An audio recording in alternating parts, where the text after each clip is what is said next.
If it was about money, not about what we do, we'd probably get true. other jobs and definitely have a lot more chilled life. We're both very driven people, but if you're kind of driven at work and then you come home and you're exhausted, and you come through the door and you've given everything at work, you've got nothing left for your kids or your marriage, it's like, is that success? I don't really think so. I got diagnosed with epilepsy. I, for the first time in the whole of our relationship, had like a really bad seizure.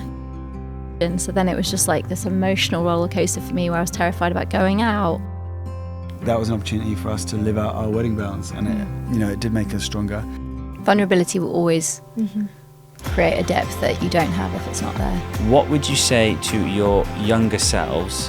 What advice would you give? Oh, what would you give? You go first. I would just say,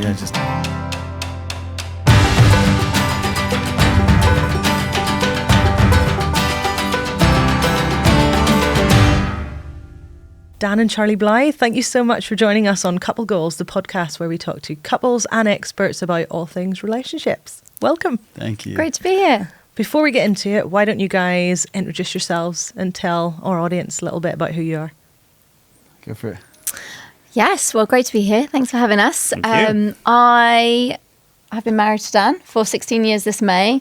I work for an anti-human trafficking organisation called A21, so we work with victims of human trafficking and modern slavery. Been there for 15 years. It's quite a long time. Been in the charity sector 19 years now.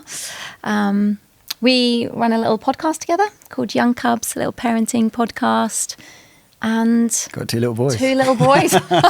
Someone else. Big part of our world, 7 and 4. Yeah. Nice. Yeah, and other than that, I work for an organisation called Alpha. I'm the Global Youth Director, which just means I get to listen and learn from church leaders, youth leaders, young people, make sure we create content that's going to help people have good, healthy conversations about faith.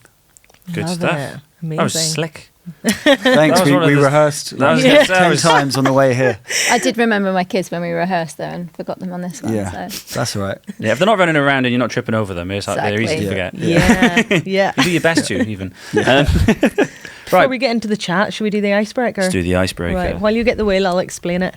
So we've got this lovely little wheel that Dan, our producer, made. I often call it his little craft project. Love it. So it's like a little craft project. So we're going to spin it and try and not break it as we do so. And whatever colour it lands on, we're going to pick up the corresponding card and we're going to have to answer a question. Nice. This thing is broken every time. I know. Right. Don't break it. What's the colour? Oh, light blue? That one? Yeah. Oh, okay. Light That blue. one. Right, okay. So That this works. is Dan Producer. Is it Dan Producer who made that? Dan Yeah, he Producer who did. made this. He's done a great job. You've done a good job, didn't he? Yeah. This is who. Oh, the Okay, topic. so they've all got topics. This is who. Oh, okay. Who is better at getting stuff done? Oh, Great question. We'll let you guys answer this one first. You had a similar reaction to me there, Charlie. That is a really good question because I feel like it depends on the it depends on the stuff. The stuff. Yeah. If it's like cooking, cleaning, raising our kids, sorting out finances, it'd be me. What's left? That's such a good question. I think I'm a lot more. I get the administrative stuff done. Yeah. Like so around the home, like I'm getting that done. Yeah. Obviously cleaning and stuff like that, but the administrative side of our life, like if it wasn't for me, you could leave me and take all of our money, and I wouldn't have a clue. I wouldn't be able to do anything about it. Right. Yeah. So you know who You'd be like, yeah. who does the gas, and you know who your Wi-Fi provider is. Yes, and, yes, yes. And all the school admin, all that stuff too. But you're a lot more like disciplined and what's the word, like get things done in like Just general day-to-day stuff. yes, Getting like, the kids breakfast, Right. getting them dressed, getting their teeth brushed, getting them to school. Okay. What about you guys? I feel like we could argue here. Because I think we both like to think that we get stuff we done. both get stuff done. Yeah, it does depend on the stuff, like you said, though, doesn't it? Yeah, I think similarly, I think you would probably be the more administrative one. Yeah, you haven't a Generally clue what outfits the kids need to wear for random days at school, or Is that admin? Yes. I feel like as soon as the kids start school, you need a virtual PA to help you with the increase in admin that comes into the house. This is pure hyperbole. But because you don't do it, you don't know. This is nonsense. You've been away with that. We've left me with the kids before. No, yeah, I think we both I think are fairly good at getting stuff done. I think you're more naturally organised. Yeah. There you go. I'm going to say a lovely thing about you. I know. And I'll again look good. Yes, so I think that's fair. Okay, that was all right. We've had some really deep questions in the icebreaker before, whereas I think that one was quite okay. tame. That was easier. Happy with that. Yeah. Good. Yeah, I'm good with that. Done. There you are, Dan. Done it. Dan will be happy. Yeah. So that's the icebreaker out of the way. So I think one of the reasons we wanted to get you guys on is because it's not often you meet a couple who both have quite responsible jobs in quite big organizations. So it'd be really interesting just to talk about how do you guys go about that, particularly when you're in, and you're London based, aren't you? Sort of, you're in the rat race. Yes. Yeah. What's that like? Just broadly speaking, paint a picture. What is your day to day like? Yeah, Married life like? what's your typical day look like? We live in an anthill where it's just like the most congested, chaotic place of London. Property in London's weird, an anthill. Yeah, literally, everyone's on top of each other. It is. Stack them up. We've been driving out here, and you got those garden things. Like we just You have grass outside your house. What's this empty space? But I mean, we love it. We've been in London our whole time we've been together. Yeah. So it's chaotic and manic, but we love being there, seeing lots of friends, different family members. Every day's different. I think for me, I can be on a Zoom at like early doors chatting with someone in Australia, or I can be in person at a school or speaking at some sort of event. So every day's always different, which is something that I love. I don't mind the complexity of the chaos. Your day is a bit different. Yeah, I think like you're saying, every week looks very different. We both travel in our jobs. Yeah. So it could be a travelling week. I'm in the office a couple of days a week, but because our work is like quite events based or meeting people, it's like in and out, in and out, in and out. So we just kind of, every week is different. We have to have a very good diary meeting, don't we, on the kind of Sunday night to make sure our week flows that week, to find out what each other are doing and where we are and what's happening. Yeah, plan ahead for what's to come. Yeah. So it's just always different and always changing. Yeah. Man. Very much so. Yeah. We try and have obviously like structure around who's on, like the days I'm in the office, we know Dan's doing pick up and drop off. Like we try and do all that. But because the nature of our work changes all the time, if it's a week of myself being away or Dan being away, that all goes out the window and you're resetting and doing something new. So it does vary, but we make it work. Yeah, it's good. Yeah. Do you like it? Do you quite like it like that? I think when it comes to like, do we like it? I think we really have a sense of purpose in what we do. Right. And so I think if it was about money, not about what we do, we'd probably get true. other jobs and definitely have a lot more chilled life. I hit 40 last year, and so I'm trying to reduce drama from my life, not add drama to my life. So that's on the horizon. That's on the horizon. Right. Well, you got a lot of fun to come. It's a good season. But I don't think we would choose this amount of chaos if it was just for financial gain. I think we really believe in what we do, and we see it as an absolute honour and a privilege. And so we weigh it up every month. So we know it's a lot on us. We know potentially it's a lot with friends and with family and with kids. And so every month is a different month, and we say, are there any red flags? Is there anything which is going to be unhealthy, which is going to cause detriment to our kids? And if there is, then we'll pull up the brakes and we'll have a conversation, and we'll change, or we'll pivot. But up until now, we just keep moving, keep going. Very good. Yeah. So how do you guys put things in place then, specifically with your marriage? Do you try and stay in contact with each other throughout the day? Because obviously you're going off and doing different things. I know you've got young cubs, you do that together, but obviously you've got a lot to do in two quite different worlds, really. Yeah. Do you WhatsApp each other in the middle of your meetings? And To be honest, we don't really, do we? Like, I think you can do it, babe. Because it's like we have the structure amongst the chaos. So I think communication is obviously key for us, and we've had to it's like the biggest thing in our marriage, right? To make this all work. Like if it wasn't, and we know as soon as we're struggling, it's often down to lack of communication, you know, like, what, I'm in a meeting, I thought you were doing pick up or drop off. If we have the very occasion like that, it's like carnage. But no, actually, we're not really big in the day, are we? Only if it's like an administrative task. I actually thought I'm like. Actually, you do drop me quite I nice. send you little like flirty text messages. He does. He does send me. You are WhatsApping in the meetings. Yeah, I'm just trying to like remind her that, you know, love her. Actually, and send me think that. about you. I'm terrible. When I'm at work, I'm like.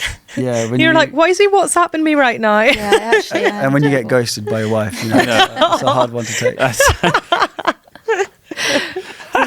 But communication overall was. Communication. So new phone, who dis? So you guys had quite a long period of time that you were married for then before you had kids as well. Was that something that you chose to do, or did that just kind of naturally happen that way? Yeah, we were 9 years. Yeah, 9 years we were married before. And actually, like, I was terrified of having kids because of the lives we lived. Yeah. That's a good point. Yeah, when we got married, we both knew that we were, going to live like quite big, full lives. And so the thought of having kids as well really terrified me. So I think it was more like, I don't know if I want kids right now. I don't think I could do kids right now. And it was a really big, like, for me, I did, which is obviously in hindsight so wrong, but I literally thought, oh, kids is like, it's one or the other. Like, if I go down the kids route, that's me sacrificing my career. That's me not being able to do anything anymore. Like, you know, Dan will get to continue to do what he wants to do, and I'll maybe like be at home with the kids all the time. And I definitely had this kind of like, it's one or the other mentality. And then I think I hit like 30, didn't I? And I was like, all right, well, maybe we could make this work. Maybe I could do this. And I literally had like kind of a moment where it kind of was like, no, okay, like I know that we want kids eventually, and I think we can make this work. And like, God knows that we're doing purposeful work. We both feel called to what we're doing. And we'll just throw this into the mix and see what happens. And so I think it was amazing. We did have those 9 years together because we just built such a strong foundation of friendship. We traveled a lot together. We did like ministry life together, and it was amazing. But but I think we both felt the time was right then to bring kids into the mix and see what happened. Just going back a bit, so when you first got together, were you already kind of building your careers? So were you already kind of like, I know what I want to do, I've got purpose, I've got drive? Yeah, I mean, I think for me, I always knew I wanted to be in ministry. I specifically wanted to help teenagers. And so at age 21, when we first met each other, you were 19, I was 21 when we met, and we just met at like this festival. I knew ministry was always something that I wanted to do. So I was on like 19K a year, but salary didn't bother me. Like, that's what I want to do, help teenagers. And you've always just had this justice streak where you just wanted to help the marginalized, the poor. And so I don't think we were like, we want to have big careers. And when we say big careers, it's not about salary or title or position. No. It's just about if you're going to live a life for other people, there's going to be the extra mile where you actually serve people, and that does take extra capacity, extra time. And so when we talk about a big life, we mean a life that isn't just self, it's about others. And so I think we both knew we were wired and we wanted to live a life of purpose for other people. So we had that conversation early doors. Yeah, I mean, I feel like you laid your cards on the table like right from the offset. Like, you know, this is what I feel called to do. This is... I didn't want to waste your time, didn't want to waste my time. I feel like it was very like that. Are you in? Like, okay, are you in or are you out? Because if you're not. In this conversation. No, I think we did. You were really, like, you were very honest with me. Like, this is kind of what I want to do. This is what it's going to look like. And, I mean, you never know actually what it's going to look like. But I think we were both quite set on what we wanted to do. And we also both saw how it, like, kind of blended together quite nicely as well. So, yeah. Nice. And would you say that honesty, that clarity, and where you both are, did that continue then when you did become parents? It's like, okay, now's the time. Yeah. Or was it a surprise? No. We had thought about it. I think we didn't know what it was going to look like. We didn't know how it was going to work. And we were just like, God, we just trust you with this because you know our hearts, you know, we don't want to give anything up. You know, this is what we're passionate about. This is what we feel called to do. So like, help us make this work. Yeah. And I was just so grateful. Like, for example, for me, in my job, like, number one, my boss has showed like a trailblazed how you just bring your children on the journey. Knox came with me to everywhere, didn't he? He's been all over Europe. Yeah, I was the European regional director when I had Knox, and as a baby he came with me to Ukraine, to Poland, to Greece, to Bulgaria, to Romania, like South Africa. Like, he has come with me everywhere. So we did just make it work. It's amazing that you were able to. Thankfully, we were in places and spaces and around people that were like, yeah, like you can continue to do this and build a family. And so, yeah. Yeah. And I think it's just been really helpful for us. When you have kids, you actually really look at your priorities, and for us to make sure like we're not doing what we do for any sense of security, identity, fame, fortune, but like when you're doing it and you're doing kids, like it challenges your motives, like you know. And I think that's been really healthy. I mean, even now, I think trying to wake up every day and just ask the question, why do I do what I do? Am I doing this out of a healthy place? Is an important question to ask. Yeah, no, definitely. Yeah, because having kids, like, it's such a whirlwind, isn't it? It's such a shock to the system. Yeah. And even, you know, when you enter into it, knowing that, you know, we've made this choice to have children and we know things are going to change, nothing's ever going to prepare you for what it's actually like when that little baby comes in and your whole world is turned upside down overnight. Yeah. I think, like, especially as a woman, it takes so much from you, doesn't it? So I find that I almost struggled a little bit with my identity, I think, to begin with, and trying to find, you know, because I had my identity as, you know, a business owner and a wife, and I was quite... And we were invested in our marriage as well. Like so I was quite secure in those areas and knew what my role was, and then... like, nothing prepares you for having a baby and just suddenly becoming a mother. You know, there's no training, is there? Right. There's no, it is completely on the job kind of learning. And I felt for quite a long time that I'd been thrust into a job that I hadn't a clue how to do. Right. And it took me a long time to, I guess, grow into that identity of motherhood and how that affected our marriage as well, and how you do mother and wife at the same time and all that brings. Is that something you guys had to work through together? Yeah, absolutely. I mean, so much changes, doesn't it? And it's, I think that you've hit the nail on the head when you say you're like learning. You think you've just, you know, you've got things sorted, you nailed it. Okay, I'm going through life. We've got rhythms, routines, and then you bring a baby into the mix and it's just this whole other story. Like, I feel like as well, we were living this adventurous kind of life, and then you're managing little people, and it changes everything. And I think my biggest thing was exactly what you're talking about. Like, you're building the plane whilst flying it. You have no idea. You're learning a whole new skill. And that is quite something, I think, as well. Like, I definitely not that I don't think I found my identity in my work, but I was really proud to be this kind of like, you built something. I'm all guns blazing for my work, and then your priorities shift, and you're like, okay, well, how do I still be this person I want to be with this baby as well? And it all shifts. I think for me as well, I was battling with that whole, like, not mum guilt. I didn't think I felt like mum guilt, but I definitely was like, you know, I went back to work after 4 months, and a lot of people would say that's way too early, 4 months and 6 months.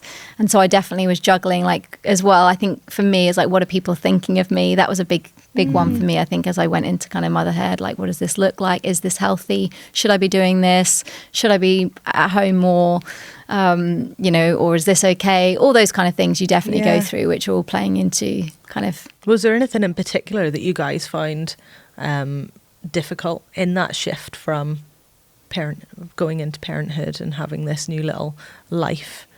Was there anything in your relationship that you find particularly hard with that transition? Yeah, that shift in mentality, like, you know, you're there now to support and to help in this, you know, because sometimes, like, we do these vows, you know, till death do us part, in sickness and in health. It's one thing to say it, it's something completely different to live it. And I think in marriage, when both of you come to that point of like tag in, tag out, how can I help my partner while they're going through this season? Then you can get through anything. It's when one of you gives up or one of you doesn't see it, isn't aware, and just allows that just to go on season after season. And then no wonder you drifted in completely different places and you've struggled on by yourself. But yeah, we've kind of definitely had to do that. And learn where we have to be really intentional. Like, date nights go out the window, you know, They like those evenings where you're just like chilling together, they go out the window. So you have to like be really intentional about when you are finding time to, like hang, communicate, all those different things. It's like the little things that you took for granted when you didn't have a kid, or all the things I feel like we had to be really intentional about. Yeah. I don't know if this is a naughty question. We need to answer this as well. It's just an interesting question. Is there anything you miss about marriage before kids? Yeah, I mean, there's a lot, I would say. Like, I mean, we used to go to the cinema together. Like Every other night. Yeah, we used to love the cinema. Used to love eating in restaurants. Yes. Used to love just being spontaneous. Like, let's go here or let's do that. Like, all of that. Like, we have like family play dates with other families which are booked in the calendar like 6 months in advance now. I know. My goodness. Yeah, I miss a free calendar. Just Yeah. The ability to actually like, I may turn up. Yeah. I might go to that. It's so hard to leave the house now. I miss the evening walks. I do miss the evening walks, because that would be the chance to just really touch base with each other, and there's just no distractions out there, is there, in the dark? And just we've got this thing over here. You don't have it in London. It's called countryside. Yeah, I've heard about it. I've seen photos. Have you seen it? Yeah. And we've got these things called trees. They're lovely. Wow. And so we used to just, we lived near a canal, so we would just go down the path, and that would be our time to sort of like... We just really talk. Yeah. But, you know, you Just don't touch realise you base. had stuff to talk about until you made space for that to happen. Yes. I think that's a good place to go to a break, because I want to get into in the second half, I want to get into some like because you two are very intentional. You've mentioned it about 5 times. We both had Because you have to be. Because you have to be. You have to be to make your schedules work. Yes. So I want to hear from you guys some tips that you think people could really use in their marriages. Great. In the busyness of work, but especially the busyness of parenting, like what was worked for you. And also some of the extra challenges that have come specifically for you guys. So stay tuned, and we'll see you all after the break. Is your relationship on autopilot? In the beginning, relationships can feel like the start of a new adventure, but without effort and intentionality, it's easy for couples to drift apart. If you want to invest in your relationship, you'll love Going the Distance, a marriage event from Care for the Family.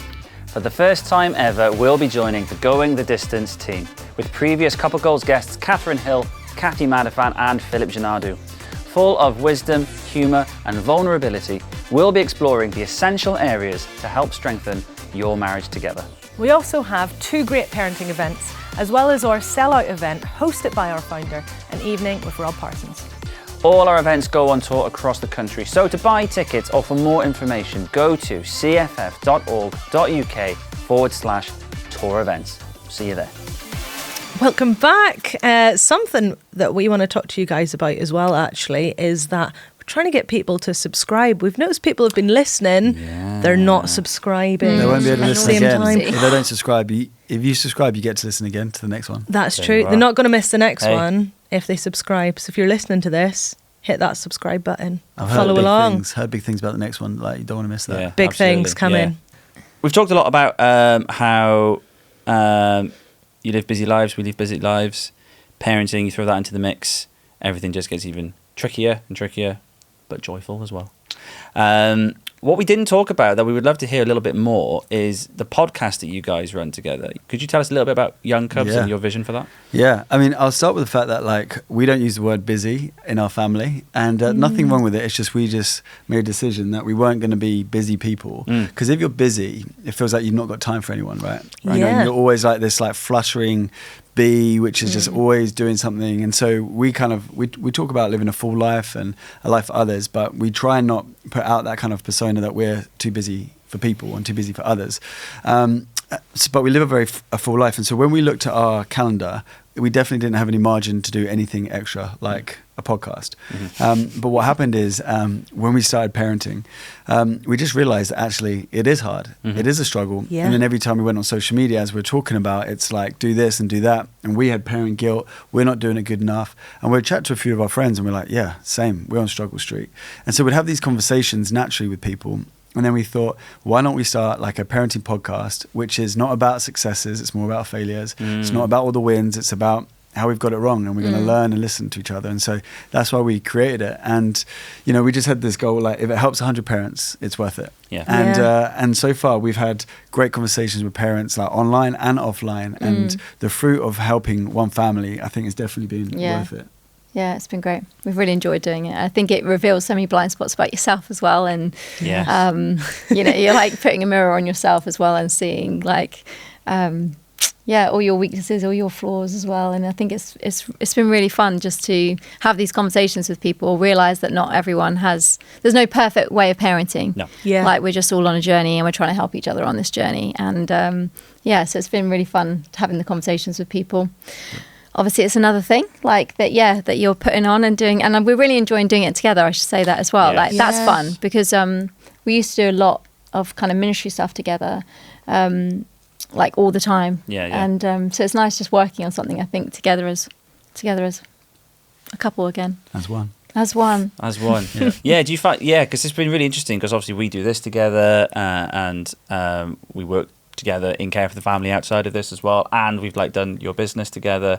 And like what you've just said about parenting, for us, it's really interesting the amount of couples that we've spoken to on this podcast, and it's actually been, that's really helpful, actually. Yeah. We've not thought about that. Yeah. And it's held up a mirror to us, hasn't it? Yeah. Yeah, it's definitely inspired conversations between us. Yeah. And we had a moment, I'd say, when we were doing season 1 where I said to you one evening, I feel like we're getting to almost know each other all over again. Yeah. It's so bizarre, isn't it? Whenever you start talking and thinking about all these things, Yeah. how that tends to happen. Yeah. How do you manage to stay on the same page then when you're working together on these things? Yeah. How do you make it work? How do we make it work, babe? So the good thing is that one parent advice that we did here was that when you create something together as a couple, it will actually bring health into your relationship. So you could create a jigsaw together, do that together. You could do this, you could do a project together, something, but find something you like creating together. So in my head, I was like, let's create this together, and it'll bring us together. But as we started working together, like, we actually, our weaknesses were exposed. And what we quickly did was like work out what are our strengths, what are our weaknesses, and how we complement each other. Yeah. Because, parents are not meant to be perfect, but we are meant to be united. And so I think with this is that we quickly just worked out what you can do, what I can do, and then just stay in our lanes. And so, I don't know how long ago we started it, but I feel like it's in a much healthier, it happier was definitely place stressful now. at the beginning, like working it all out, and but now I feel like we found our rhythm a bit more now. I just don't want to sorry to interrupt you about that. I think we both decided we don't want to get to the end of our life and ask the question, what if? If you've got an idea, if you've got a dream, you've got something, at least just take a step towards it and have a go, right? I'd rather have a go and fail than get to my end of my life going like, what if? Okay. So let's try and avoid that what if. Can you give us some practical advice? So let's say, so we've talked about the importance of being intentional. On a practical level, what are some things that you guys practice within your marriage to make sure that what if doesn't come up? Like, do you mean like practical, like calendar meetings? Yeah, like what do you do? Yeah, what like do you we do? have to do calendar meetings. I mean, if we even miss one calendar meeting, I feel like it's detrimental to the week ahead or whatever. So we have like really intentional calendar meetings. Yeah. We have to have finance meetings, like so boring, so dull. Yeah. Keep spending all our money.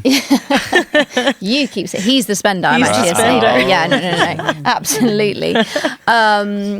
So like calendar meetings, budget meetings. Fun stuff as well.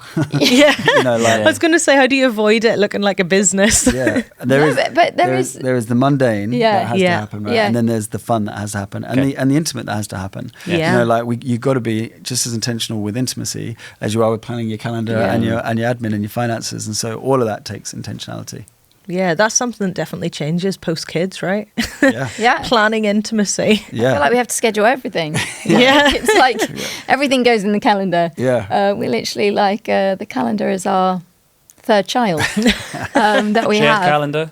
Well, yeah, Yes. we've got a shared Yeah. calendar. Love the shared. It's And like, love it's the given. shared calendar. And if it's not in the calendar, it's not happening. Yeah, I so agree. if it's like, it can't be sprung on me. It's like, no, that wasn't in the calendar, so you've missed that opportunity. That wasn't there. Yeah. Sound familiar? But yeah, Oh, I know. it's I've forgotten to put the odd thing in the calendar. I'm Yeah, like chastised. On a podcast as well, it seems. I think in all areas as well. Like we we have to even be really intentional about like how we come home from work. Yeah.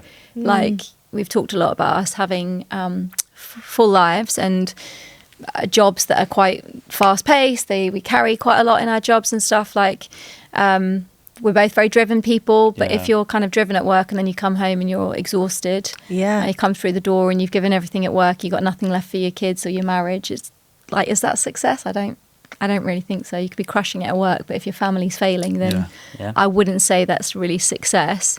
And so even that, like, it sounds really stupid, but I have to like, sometimes I've had days at the office and I come through and I always like stand outside the door. I'm like, okay, let's do this. Like going in the door and being like, right, hey, you're right, guys. Because otherwise it's like I come in and it's like, and we check each other on that. Like we're even, sorry to throw that word intentional out again, but like I feel like we're very intentional with calling each other out a bit like on that as well. Like if one of us kind of, you know, the phone never stops. So it might be like, I don't know, because I'm in a global role, Dan's in a global role, the boss might text at a certain time or email at a certain time and I'll just be, oh, it's only 2 seconds.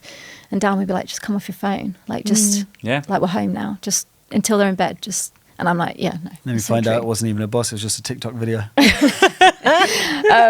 at this funny cat. No, just, sorry, but yeah, like those small things, I feel like we're family dinners. Yeah. Like we're really, the reality is our kids are in after school care Monday to Thursday. That's like a long day for them. They have dinners at school. Because we're at work, and so we really are intentional. Friday, Saturday, Sunday, we have family dinners. We sit around the table together, and again, it's kind of thing that we don't compromise on. So those are kind of some practical things. It's good stuff, because I think these sorts of things, like it sounds simple when you say it, but I think it is really easy to not do most of those things. Oh, it takes effort to do that. Yeah, and when you're tired, the last thing you want to do is get into bed and have a budget meeting. Yeah. You know. It's like, who wants to talk about that? Most people probably do their budget meeting not in bed. Does that make it easier? I love doing everything in bed, by the way. That sounds really bad. Maybe veto that. I wonder why we've got no romance in our relationship. Going from budget meeting to... You say, do you want to go upstairs, sweetheart? Budget meeting time. Put together a fantastic Gantt chart. I very much like, as soon as the kid's in bed, I'm like, I just want to lie down. I want to veg out. Same. As soon as I go home from work, it's like, you know, comfy clothes on, into the loungewear. Yeah. Whereas Dan falls asleep in 5 seconds if you get into bed, isn't it? So sometimes. Anyway. No, it's easy done. But I think that's why intentional is the right word. You do have to really think about these things and go, no, we're going to sit at the dinner table together and we're going to talk to each other. Because it's so easy for the phones to come out. You need to tell me to put my phone down at times. Like sometimes I'll be like, what are you doing? Oh, I'm just responding to so-and-so. Do you have to do that now? Yeah. And that's usually the thing. It's like, that's a good point. Yeah. It is a good point. To do that right. But it does hurt, like when you call someone out, like when Charlie calls me out or I call you out, like it doesn't feel good in the moment. No, it doesn't. It's not like, thank you so much for letting me know. You're like, shut up. You know. But thank you for that lovely rebuke. I feel stronger as a person. I've grown. Exactly. It doesn't feel great, but no, you feel caught out. You do. But having the maturity to be able to like regulate yourself, going like, I know what you just said annoys me, but what you're saying is actually truth and it's going to help. So I'm actually going to respond and I'm going to do that, and then work through that. You know it's coming from a place of love. That's it. I think that's a really good point. It's knowing that the information, what's been said, you receive it well because it is given well. And I think that's one of the major parts about everything you're saying. You're doing it in love. So you have the business meetings, you have your Gantt charts in bed, but it's coming from a place of love, isn't it? Ultimately, we're trying to maintain the marriage. Something that we talked about when we were discussing, coming on, chatting about these different things. Something I think it was you, Dan, that said I thought was really interesting was the 50-50 model. And you didn't think it was realistic, and I agree. And that it's that idea of you each share 50% of the load within the marriage. Could you explain what you meant by that and what you think it should look like or does look like? Yeah, I just think in any relationship it's seasonal, and so there's going to be times when someone's carrying 80 and someone's doing 20, and then there might be seasons where it does feel 50-50, but I think that's probably not the norm. And so we've definitely seen over our 16 years of marriage, there's been times when like I've been doing the 80, you've been doing the 20, times when you've been doing the 80 and I've been doing the 20. Yeah. And so to be okay with that. So, you know, in any football team, the captain armband can be handed around. And so we're one team, but we're always kind of handing over that captain armband, you know, between each other. And I think, you know, that's enabled us to kind of get through some hard seasons. Yeah. No, I'd agree. Like, because growing up, like when you think about friendships and stuff, I always used to think, oh, you know, it had to be equal and it had to be like, you know, you give as much as they give back to you. And if they don't, then it's, you know, is that friendship even worth it and stuff? But the reality is, as you get older, it's like not everyone has the same to give at the same time as you. And so it might be that you're pouring more into a relationship right now because they're going through a horrendous time, or they're, you know, they can't physically, emotionally, mentally pour in the same amount as you right now. And I think that's what we've learned. It's not 50-50, it's like 100.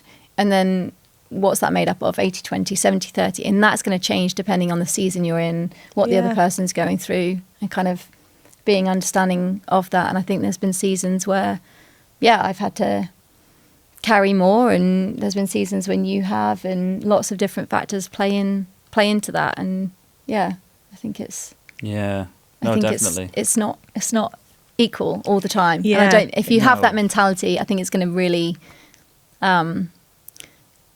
take a toll on your marriage. And I also think that scorekeeping with that is very dangerous, and it can kill your relationship, your intimacy very quickly if it's... Yes, I've been carrying 80 for ages now. Come on now. Yeah. No, but it's write true. It down. Yeah, write down. Yeah. No, but it's easy to do. Like, you know, we've definitely found ourselves, and we call each other out on that because we know scorekeeping is damaging. We know it's not great. And if one of us throws it, every day last week I did X, Y, and Z, while you went off and did this, this, and this, you know, like no health comes out of that. No. And so I think, Yeah, that's really helpful. Yeah, and I think that's what the vows are for, aren't they? The vows are kind of there to sort of hold you to that understanding that, you know, sickness and in health, for, you know, better for worse, I will carry your 80. Or is that good math? Yeah. Yeah, thank you. I'm terrible at this. I'll carry your 80 for as long as you need me to, because you are still at 20. Yeah. And I suppose the 50-50 thing, that's like the ideal. That's what you would like. Yeah. But it's just not really realistic, is it? And there's a particular story you shared with us where I think you were carrying the 90, and you sound like you had the 10 or even the 5. You shared with us where you were having some health struggles at one point, where I think, like Dan, you really needed to step up in those moments. Do you want to share that with us? Yeah, that would be, So I, in primary school, got diagnosed with epilepsy. It was something that I was always very embarrassed about. I didn't really talk about, didn't really share. Got it under control in my teenage years with medication and stuff, but obviously did fall unwell occasionally. But it was a very private side of my life. Got married, and that was fine because I had it under control, and I, had never had auras or seizures in front of Dan, and it wasn't even really a thing in our marriage, was it? The fact that I had epilepsy, because all he'd ever known of me was these controlled epilepsy. And then I had knocks, and not to go into too much into depth, but obviously hormones throw everything out of kill, and so my medication no longer held me. Right. And so I, for the first time in the whole of our relationship, had like a really bad seizure in the night, ripped my shoulder from my body, and and then subsequently had like 4 different dislocations over the next 2-3 years before I had surgery. And it was definitely like a real testing time, physically, emotionally, mentally. Like, obviously physically, I couldn't even, Knox was 2, couldn't even pick him up. I couldn't drive. And so Dan was having to do every pickup, every drop off. I couldn't be at home with Knox on my own because he was still that age where I'd have to lift him out of the cot. I could not even lift him out of the cot. That's so hard. And so physically it was really hard, but also I think it was this thing that I'd never experienced in my relationship where someone had seen me that vulnerable. It was always something that actually I think my mum had been the only one that had ever seen me have a seizure. And for some reason it was a really big deal for me. To have someone that I loved in this different capacity than my immediate family, to see me like that. And so it was big for lots of different reasons. I think for me, like, having someone that you love see you in that vulnerable state. And then it happened subsequently a couple of times after that, because it took me a while to sort out my medication. So then it was just like this emotional roller coaster for me, where I was terrified about going out or doing this stuff in case it happened. And I don't know what you'd say from your point of view, but how was it for you, Dan? I think when you first had that seizure and she dislocated her shoulder, when you have a seizure, you can't actually speak words, so she's kind of like screaming and wailing, and I had no idea what was wrong. So that was pretty horrific. And then when she came around a little bit, she kind of pointed to her shoulder, and I could see it was dislocated. Called 999, ambulance came, sorted her. And then I think the second time when your shoulder dislocated, it was, we're at a friend's house and you're putting on some dungarees. Jumpsuit, got stuck. And then we went down to A&E, kids in the car, sorted that out. I think the third time you were taking a wheel off the buggy. It just kept coming out. Fourth time happened, it was like we just watched some Netflix together or something like that. And it happened again. And this time I'm like, nah, stuff this. So I go on YouTube. I'm like, how do you put this back in? And I just like stand her up and I just wheel it around and I just pop it back in myself. In hindsight, I can never imagine ever letting you ever do that again. I must have been. Yeah, you were in a lot of pain. Have you ever dislocated anything? It's like instant relief as soon as it goes in. And because of instant relief. Yeah, because and especially with mine, because I chipped a bone off mine and it comes out at a really weird angle, and so it like spasms. Yeah. So gross. And it is instant relief. And so on that one, I was so like, I can't wait. Just go on YouTube. We were like, just go on YouTube and look up how you put an arm back in. Right. And I cannot believe we did that. And we just sat there with me wailing. Bear Grylls 2.0 right here. Oh yeah. Oh, so hardcore, Charlie. I would never let you do that again now. I think if you're in that pain, you probably would. Yeah, maybe. Yeah. We're not recommending that anyone do this. Anyone listening, but fair play. No, well done. But it was funny because it got to the point where when it happened, because you knew how debilitating it was like when it, like, because it happened 4 times, it was like, no, because we knew. You knew. And also, like, to add things like just practically, when you have a seizure, you lose your license for a year. Oh, really? Yeah. I can drive. Yeah. I can drive. Yeah, it was, but the year goes fast, Yeah, and we just made it work. And yeah. Did it become, just when you're talking about showing Dan that vulnerability, did it become a little bit easier over time then to be vulnerable to him? And did that vulnerability spill over into any other areas of your relationship? Yeah, I mean, it definitely, it broke this like barrier that I never knew was there. For me, it's like, I don't want to say embarrassing, but like having the person that you love, that you are intimate with, that you seeing your body so out of control and so not you. It's like, I don't know. I've seen someone have a seizure. It's so terrifying. It's like really scary. And so it definitely did something in our relationship which deepened. And he was so kind afterwards of making sure that it's almost like you knew that I was going to be mortified that he had seen that, and you were just really intentional of just being, number one, completely normal with me about it. Well, sometimes you'd wake up and you didn't know you'd had one, and I'd have to tell you, and that was always hard. Hard conversations. But I think if you only love when things are going well and when that person's strong, I think that's easy. But it's when you love and people are in their weakness, that's where like the transformation happens within a relationship. When I say transformation, I mean it goes from strength to strength. The actual connection between you two. And so that was an opportunity for us to live out our wedding vows, and it did make us stronger. And I think it reminded me of just how much I love her. You know what I mean? And I know that might sound so cheesy, but it's not the times when she walks in sort of like all dressed up for girls' night out. It's amazing how much effort she puts in on a girls' night out, rather than a date night. Yeah. But anyway, she'll look absolutely amazing and beautiful when she'll be going out on a girls' night. And I'm like, I love her. But it was in times like this and in weakness and vulnerability where I'm like, I really do love her. I do absolutely anything for her. And so, sometimes we avoid hardship, sometimes we avoid pain and suffering. But I think it's actually those moments in a relationship which actually enable us to grow stronger. Yeah, it's a new level of depth. Vulnerability will always create a depth that you don't have if it's not there. And so, it definitely did that for us. It's quite vulnerable for the loved one having to watch as well, because you sort of have to you accept your limitations in that moment, but also it drives you, I think, to I'm going to make sure that you know that I'm trying to do everything I can for you. Yeah. So the vulnerability definitely goes both ways, doesn't it? Yeah. I think in any relationship, you want to operate out of a place of like, I'm going to do for you what I would hope you'd do for me. Yeah. You know, and the reason I was doing that with Charlie, because I love her, but I'd hope if I went through something like that as well, you know, she'd do that for me, you know. Yeah. And you'd pop his shoulder back in, no problem. yeah. I don't know if I would. No, you wouldn't actually. You definitely, Let's not find I don't out. know if I would. I think that would make me really queasy. No, of course not. I mean, I know if that situation happened to me, I'll be walking to the hospital myself, but that's all right. You know. No, not true, not true. I'd drive you. You would be looking after her. I'm not going to make you do this. I might do. No, I think that's really true about vulnerability, adding depth to your relationship. It does, definitely. I would say that marriage certainly exposes those cracks in your armour, doesn't it? I would say that's something that I find for myself as well personally. And I think having children exposed even some more cracks in the walls I'd kind of built around myself that I wasn't really aware, like you said, that were even there.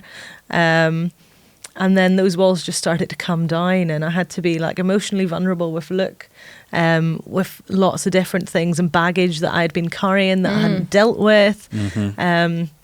But I definitely find whenever we had those conversations, and this is like years into our marriage, you know, it's not the early days by any means, it's years in, where things can come up much later on, can't they, if you're not dealing with them. And being vulnerable is scary and it's hard, isn't it?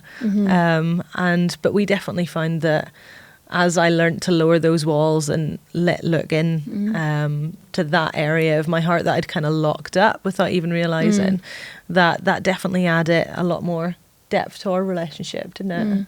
Yeah, well, I think when you're vulnerable and you let the walls down and you see that the person you love really does love you and really does look after you, that just brings a closeness, doesn't it? Yeah. And that is probably the benefit that you get from suffering with each other, isn't it? Yeah. You just have that feeling of closeness at the end of it. Oh, no, you are for me. Yeah. Yeah. And what a beautiful thing, I think, as well for your kids to see as well. Like, Yeah. you know, we're talking about marriage and parenting, but like, you know, your kids don't need perfect parents, but they do need like a strong, united parents. Like, they do, I think. And I just think, I think even for them, seeing us go, our marriage go to new levels was powerful for them as well. Like, vulnerability doesn't just stop there, does it? So like, we're vulnerable with each other and we're vulnerable with our kids. We let our kids see our weaknesses, and when I say let them see our weaknesses, they only see them because we own them. We talk about them. So if one of us raised our voice, or if one of us said something that we shouldn't have said, we just say to our boys like really sorry, like Daddy shouldn't have done that or done that way, and we own those mistakes in an honest, vulnerable way, so the boys can see that we're not perfect parents, you know. And I think for the generation, my parents are amazing parents, but they definitely, I thought they were perfect, you know, because I never knew of them ever making mistakes. And so I love that we learn from the previous generations. And one of the things is, I think vulnerability is great with your kids, it's great with your friends, and it's great with parents. And we're just at the stage as well, which I know you would be as well, because Iona's 6, is she? 7 in May. 7 in May, and it's that stage where they're watching and they're listening to everything. Oh my goodness. Oh yeah, you can't even, speak in code anymore. No, I know. But it's now more than ever I see that they really do watch and they really do listen. Like last week, I was in bed all week, so unwell, just like with a flu. But every day, it's so funny, Knox comes in, because Dan, obviously, we're talking about this 80-20, 70-30 last week. He did all the school runs. He was really, you know, bedtime was yours every night. And every day, you know, he'd come in, my eldest one, and just say, you know, Daddy said you're still sick. Are you okay? Can I get something for you? Just so sweet. And I was really taken back. Like, he's mimicking what he sees at the end of the day. Like, that's what he's growing up in. He's seeing Dan be like that to me, or me be like that to Dan when we're going through challenges. And it really made me think this week, they really do they listen. Like, he was almost mimicking how you come in and say, is there anything you need? He'd come in, is there anything you need, mummy? Like, so sweet. And yeah, so I think they are always watching, aren't they? Yeah, scary. I know. Oh, it's even the little things, though, isn't it? So we were mucking around in the kitchen the other night. I can't even remember what we were doing, but we were being a bit silly. And I think you started to chase me around the kitchen or something, and and we were just mucking around, and Picture of our and we home were life just there. laughing. I was like, stop it. And then Iona was just sat eating her dinner, and she just looked up, and then she just smiled and just went, you really love each other, don't you? I know. And I was it like, took us oh. back. Yeah. I was Yeah, like, it's very Even sweet. those little silly moments. So like they're watching Yeah. and they take a lot from it, Yeah. don't they? Yeah. Well, I think that's a good bombshell to end on. Woo. What do you think? Yeah. That Good. was amazing. Thanks for having Guys, us. thank No you so problem. much. Having a chat We with have you. got one more question, which we've not written down on our iPad, but it doesn't matter because I know it off by heart. Oh, great. So we always ask the same question for every couple that comes on. So given what you know now, what would you say to your younger selves right when you started your relationship together? Yeah. What advice would you give? Oh, what would you give? You go first. I would just say, just don't compare your relationship to anyone else. Oh, that's good, yeah. And I think luckily when we started dating, it was a little bit before Instagram kind of took off. Yeah. Yeah. So even our wedding, we had no weddings to compare them to other than like our own parents would. Well, no, we weren't there. Our parents got married. But anyway, we had no other. Looking at their photos. Yeah, Look at that. But yeah, we just there was nothing to compare. Where now, I just feel like everyone's relationship is online, and only the highlights, not the low lights, and everyone's weddings online, the engagement photos, our honeymoon, everything. And so, I would just say to my younger self, like, make sure you don't fall for that trap of like comparison, and just enjoy your relationship that you got. It's good. Oh, you thought one. Well, I feel like mine are to do with what we've already talked about. So I'd That's say right. for me, a big one would be I really struggled to open up when we Yeah. were first together. I really struggled to give my whole self. I felt like I was, but I knew there was pockets of kind of things that maybe, and I think there was just different areas of my life. I was like, this is my area, not yours. And but I just think like we talked about, the more vulnerable you can be with each other, the greater depth and beauty there's going to be in your relationship. So I just say to my younger self, like, there's nothing, when you've made that promise to each other, like when you get married to someone, they are married you in sickness and health and better or worse and stuff. Like there's nothing better than giving your whole self and laying that out there for the other That's person lovely. to love. Brilliant. Great place to end it. Thank you so much for coming on. Thank you, guys. guys. With you. Thank you. Thank you.